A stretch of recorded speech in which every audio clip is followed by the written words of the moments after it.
ভগৱান বোলে সকলোৰে হৃদয়ত থাকে। তেনেহ'লে আমি কিয় মন্দিৰত আহিব লাগে? আলোচনী এখনৰ প্ৰশ্ন উত্তৰ শিতানত বহুদিন আগতেই প্ৰশ্নটি পঢ়িছিলোঁ। হয়, ভগৱান সকলোৰে হৃদয়ত থাকে। তথাপিও আমি কিয় মন্দিৰত যাব লাগে? উত্তৰটো খুবেই ধেমেলীয়া আছিলে, যদিও বৰ তাত্ত্বিক আছিল। যে হয়, ভগৱান আমাৰ সকলোৰে হৃদয়ত থাকে। কিন্তু হৃদয়ত এটা ডাঙৰ তলা ওলোমোৱা থাকে, যিটো আমি মায়াৰ তলা বুলি ক'ব পাৰোঁ। আৰু এই তলা খোলা চাবিপাত থাকে মন্দিৰত, সাধুৰ সংগত। সেইকাৰণে আমি ভগৱানক বিচাৰি মন্দিৰত যাব লাগে, সাধুৰ সংগত বহিব লাগে।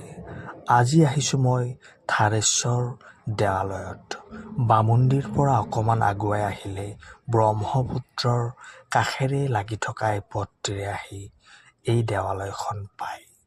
ইয়াৰ প্ৰাকৃতিক সৌন্দৰ্য খুবেই ধুনীয়া।